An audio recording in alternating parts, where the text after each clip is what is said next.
સુરતના કામરેજના પરબ ગામે ખેલાયો ખૂની ખેલ મિત્રતાના નામે કલંક। કામરેજમાં રાત દિવસ સાથે રહેતા મિત્રએ જ પથ્થર ઝીકી ભાઈબંધની લીધી બલી। લોહીનો સંબંધ ન હોય પણ લાગણીની યારી હોય અને ભાઈ પછી જેની પર સૌથી વધુ ભરોસો કરાય એનું નામ ભાઈબંધ। પરંતુ સુરત જિલ્લાના કામરેજ મિત્રતાના પવિત્ર સંબંધને લજવતી એક હૃદયદ્રાવક ઘટના સામે આવી છે। પરબ ગામની સીમમાં થયેલી સુરેશકુમાર ઉર્ફે દીપુ મિશ્રા હત્યાના ભેદ ઉકેલતા પોલીસે જે ખુલાસો કર્યો છે તે સાંભળી સૌ કોઈ સ્તબ્ધ થઈ છે। સુરેશની હત્યા બીજા કોઈએ નહીં પણ તેની સાથે જ ઉઠવા બેસવા અને જમવા જનાર તેના જીગરી મિત્રએ કરી હોવાનું બહાર આવ્યું છે। ગઈ તારીખ 8/3/2026 ના રોજ સવારે 8 વાગ્યાના સુમારે કામરેજ તાલુકાના પરબ ગામે ઓમ ઇન્ડસ્ટ્રીયલ પાર્કના એક ખુલ્લા ખેતરમાં એક અજાણ્યા ઈસમની લાશ મળી આવે।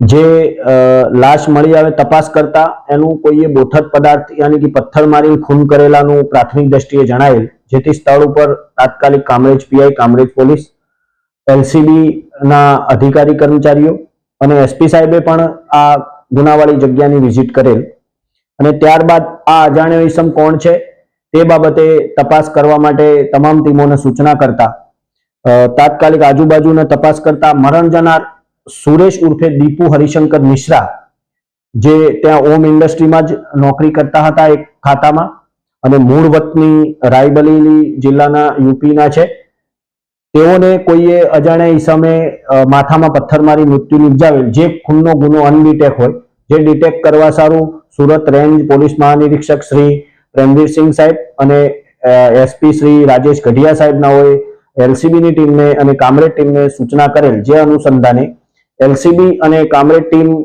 કામગીરીમાં હતા દરમિયાન એલસીબી ટીમની અલગ અલગ ટીમો બનાવીને તપાસ કરતા રહે દરમિયાન એલસીબીની ટીમને અંગત બાતમીદારો મારફતે હકીકત મળેલ કે આ મરણ જનાર સુરેશ ઉર્ફે દીપુ મિશ્રાને તેમના જ એક મિત્ર છે જે અશોક કુમાર શિવબરન કેવટે આ ખૂન કરેલ છે તેવી હકીકત મળતા તાત્કાલિક અલગ અલગ ટીમો બનાવી અને ગણતરીના કલાકોમાં અશોક કુમાર શિવબરન કેવટને પીપોદરા ખાતેથી ઝડપી પાડેલા। પોલીસ તપાસમાં જે વિગતો ખુલી છે તે મુજબ મૃતક સુરેશ કુમાર અને આરોપી અશોક કુમાર શિવબરને કેવટ પાડોશી એકમોમાં કામ કરતા હોવાથી ગાઢ મિત્રો હતા। ગત તારીખ 8/3/2026ની રાત્રે બંને મિત્રો સાથે હોટલમાં જમવા ગયા હતા। જમીને પરત ફરતી વખતે સામાન્ય બાબતે બંને વચ્ચે બોલાચાલી થઈ હતી। જોતજોતામાં વાત એટલી વણસી ગઈ કે આવેશમાં આવી ગયેલા અશોક શિવબરને કેવટ મિત્રતા ભૂલીને બાજુમાં પડેલો ભારે પથ્થર સુરેશના માથામાં ઝીકી દીધો હતો। ગમે રીઝાને કારણે સુરેશનું ઘટના સ્થળે જ કરુણ મોત નીપજ્યું હતું। પરબ ગામની સીમમાં ઓમ ઇન્ડસ્ટ્રીયલ પાર્ક ખાતે ખુલ્લા ખેતરમાં લોહી લુહાણ હાલતમાં સુરેશની લાશ મળતા પંથકમાં ચકચાર મચી ગઈ હતી। સુરત જિલ્લા એસપી રાજેશ ગઢિયાએ માર્ગદર્શન હેઠળ એલસીબી અને પેરોલ ફ્લોર સ્કોડની ટીમોને તપાસનો ગમગમાટ શરૂ કર્યો હતો। ટેકનિકલ સર્વેલન્સ અને હ્યુમન ઇન્ટેલિજન્સની મદદથી પોલીસને બાતમી મેળવી હતી કે હત્યારાઓ અશોક શિવબરને કેવટ ડાયમંડનગર તરફ ભાગવાની પેરવણી છે। પોલીસે વોચ ગોઠવીને આરોપીને ઝડપી પાડી સેલના સળિયા પાછળ ઢકલી દીધો છે।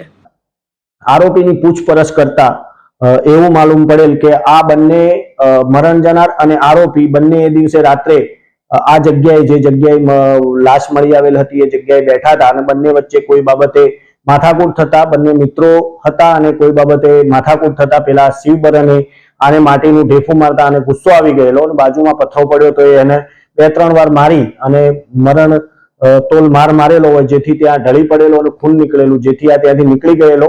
એ દિવસે રાત્રે કોઈ ખેતરોમાં સૂઈ ગયેલો અને ત્યારબાદ એ ડાયમંડનગર થઈને પીપોદરા જતો રહેલો, ત્યાંથી પોલીસે એને પકડી પાડેલ છે। આ અશોક કુમાર શિવબરન કેવટ એ જ ઓમ ઇન્ડસ્ટ્રીમાં એની સાથે જ નોકરી કરતો હતો, એનો મિત્ર હતો અને મૂળ એ પણ રાયપુર જિલ્લો ફતેપુર યુપીનો વતની છે। આને ગણતરીના કલાકોમાં પોલીસે ઝડપી પાડેલ છે અને ખૂનનો અનડિટેક ગુનો ડિટેક્ટ કરેલ છે। આરોપીને અત્યારે કાયદેસરની કાર્યવાહી કામરેજ પોસ્ટે સુપરત કરેલ છે। આરોપીનો કોઈ ગુનાહિત ઇતિહાસ અત્યારે સર્ચ કરતા આરોપીનો કોઈ ગુનાહિત ઇતિહાસ મળી આવેલ નથી। જે મિત્રની સાથે સુરેશે કદાચ ભવિષ્યના સપના જોયા હશે એ જ મિત્ર સામાન્ય વાતમાં કાળ બની જશે તેવી કલ્પના પણ કોઈએ કરી ન હતી। હત્યા કર્યા બાદ આરોપી અશોકે આખી રાત અવાવરૂ જગ્યાએ સંતાઈ રહ્યો હતો, પરંતુ કાયદાના લાંબા હાથથી તે બચી શક્યો નહીં।